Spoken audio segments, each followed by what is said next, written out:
आपण पाहत आहात महाराष्ट्रातील number 1 channel action Maharashtra news. नमस्कार, ॲक्शन महाराष्ट्र न्यूज चॅनलमध्ये आपलं सगळ्यांचं स्वागत आहे। बुलेटस्वारांवर कारवाईचा बडगा, कर्णकर्कश सायलेन्सरवर बुलडोझर। फटाक्यांसारखे आवाज काढणारे सायलेन्सर बसून ध्वनी प्रदूषण करणाऱ्या बुलेटस्वारांवर वाहतूक पोलिसांनी कारवाईचा बडगा उगारला आहे। वाहतूक पोलिसांनी विशेष मोहीम राबवून कर्णकर्कश सायलेन्सरचा वापर करणाऱ्या 2822 वाहन चालकांवर कारवाई केली। पोलिसांनी बुलेटला बसवलेले 900 सायलेन्सर काढून टाकले। एरोड्यातील वाहतूक शाखेच्या मुख्य कार्यालयात बुधवारी 900 सायलेन्सरवर बुलडोझर चालवण्यात आला।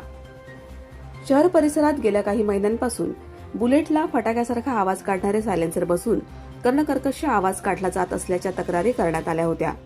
शाळा, महाविद्यालये, रुग्णालयाच्या परिसरात अशा प्रकारचे आवाज काढणाऱ्या बुलेटस्वारांवर यामुळे नागरिकांना विशेष त्रास होत होता आणि विशेष म्हणजे ज्येष्ठ नागरिकांना याचा त्रास होत होता। वाहतूक पोलिसांकडे याबाबत तक्रार करण्यात आल्या होत्या। त्यानंतर वाहतूक पोलिसांनी विशेष मोहीम राबवून कर्णकर्कश हॉर्नचा वापर करणारे दुचाकी स्वार तसेच फटाक्यांसारखा आवाज काढणाऱ्या बुलेट स्वारांवर कारवाई केली, अशी माहिती अतिरिक्त पोलीस आयुक्त मनोज पाटील यांनी दिली। यावेळी वाहतूक शाखेचे पोलीस उपायुक्त हिम्मत जाधव उपस्थित होते। या मोहिमेत पोलिसांनी एकूण 2822 चालकांविरुद्ध कारवाई केली। बुलेटला बसवण्यात आलेले सायलेन्सर, मॉडिफाय सायलेन्सर जागेवरच जप्त करण्यात आले। कारवाईत 28,17,000 रुपयांचा दंडही वसूल करण्यात आला। हडपसर, कोरेगाव पार्क, विमानतळ, डेक्कन जिमखाना, भारती विद्यापीठ अशा भागात अशा प्रकारचे सायलेन्सर वापरणाऱ्या बुलेटस्वारांवर कारवाई करण्यात आली। अशा प्रकारचा पहिला गुन्हा केल्यास त्यांच्याकडून 1,000 रुपये दंड आकारण्यात आला, तर पुन्हा अशा प्रकारचा गुन्हा केल्यास 2,000 रुपये दंड आकारण्यात येणार, असं पोलिसांकडून स्पष्ट करण्यात आलं आहे। Action Maharashtra news, Pune. आणि याच्यामध्ये ज्या बुलेट्स आणि सायलेन्सर मॉडिफाय करून गाड्या चालवतात याच्यावरती माननीय पोलीस आयुक्त पुणे शहर यांच्या मार्गदर्शनाखाली आमचे डीसीपी ट्रॅफिक आणि त्यांच्या टीमनी मोठी कारवाई केली आणि साधारण 2822 अशी वाहनं आहेत जे कर्णकर्कश असे हॉर्न आणि सायलेन्सर्स वापरून गाड्या चालवत होते। याच्याबद्दल बऱ्याच नागरिकांनी तक्रारी सुद्धा केल्या होत्या। रात्रीच्या वेळेला वृद्ध लोक, लहान मुलं, सध्या परीक्षेचं वेळ चालू असून सुद्धा अशा गाड्या चालवल्या जातात। यासाठी एक कारवाई करण्यात आली, ज्याच्यामध्ये 2822 गाड्यांवर कारवाई केली आणि जवळजवळ 900च्या आसपास सायलेन्सर्स पोलिसांनी काढून जप्त केले।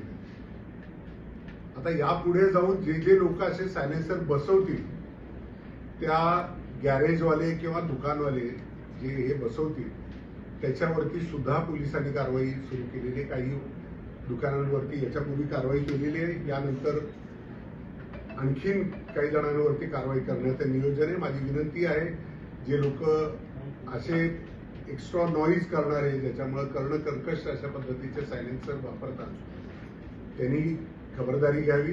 त्यांच्यावरती तर कारवाई होईलच, परंतु त्याबरोबर जे बसवणारे लोक आहेत यांच्यावरती सुद्धा कारवाई होईल। या व्यतिरिक्त ड्रंक अँड ड्रायव्हिंग ही एक मोठी समस्या असल्याचे पुढे येत होते आणि मागच्या एक वर्षभराच्या कालावधीमध्ये साधारण 6,700 इतक्या केसेस वर्षभरामध्ये केल्या गेल्या होत्या। यावर्षी ड्रंक अँड ड्रायव्हिंग वरती मेजर कारवाई करण्याचं पोलिसांचं धोरण आहे। काल एका दिवसात 455 मद्यपी वाहन चालक यांना पोलिसांनी पकडलं, त्यांच्यावरती कारवाई केली। आज त्या सर्वांना समुपदेशनासाठी वाहतूक शाखेमध्ये बोलवलेलं आहे आणि माननीय न्यायालयासमोर यांचे खटले जाणार आहे। विशेष म्हणजे मागच्या वर्षी पहिल्या 2 महिन्यामध्ये साधारण 797 इतक्या मद्यपी वाहन चालकांवर कारवाई करण्यात आली होती। यावर्षी पोलिसांनी अधिक प्रयत्न करून 2,550 इतक्या मद्यपी वाहन चालकांच्या विरुद्ध कारवाई केलेली आहे। आम्ही न्यायालयाला विनंती करणार आहे की कृपया यांना जेलची सुद्धा शिक्षा द्या। जसं मागच्या वर्षी 2 जणांना जेलची हवा खायला लागली होती तशी आता यावर्षी सुद्धा लागणार आहे। लायसन्स कॅन्सलेशन आणि इतर जे काही कारवाई आहे ती सुद्धा होणार आहे आणि या सगळ्या केसेस कोर्टासमोर जाणार, माननीय न्यायालयासमोर जाणार आहे आणि त्या माध्यमातून अपघात कमी करणे हा एक मेजर इश्यू जो पुणे शहरामध्ये होता त्यासाठी पोलीस आयुक्त सरांच्या मार्गदर्शनाखाली आम्ही प्रयत्न करतोय. आपल्याला विशेष सांगायचं की 2024 मध्ये साधारण 300 लोकांचा मृत्यू पुणे शहरात झाला होता. वाहतूक शाखेच्या अधिकाऱ्यांच्या प्रयत्नांमुळे मागच्या वर्षी साधारण 290 पर्यंत हा आकडा गेला होता. म्हणजे साधारण 70 ते 80 डेथ्स कमी झाले होते. यावर्षी सुद्धा अशीच कारवाई पुढे चालू ठेवली जाणार आहे आणि पहिल्या 2 महिन्यात सुद्धा साधारण डेथच्या प्रमाणामध्ये घट होताना दिसते. माझी विनंती आहे नागरिकांना की कृपया वाहन दारू पिऊन चालवू नये. हा गंभीर गुन्हा आहे आणि याचे गंभीर परिणाम आपल्याला भोगावे लागतील. दिवसाच्या कुठल्याही वेळेला म्हणजे सकाळची वेळ असेल, दुपारची वेळ असेल, रात्रीची असेल किंवा अर्ली मॉर्निंगची वेळ असेल, कुठल्याही वेळेला ही कारवाई होऊ शकते. तर त्याच्यामुळं पुणे शहरात किंवा कुठेही तुम्ही दारू पिऊन गाडी चालवणं टाळा. सत्य बातमीसाठी बघत रहा ॲक्शन महाराष्ट्र न्यूज.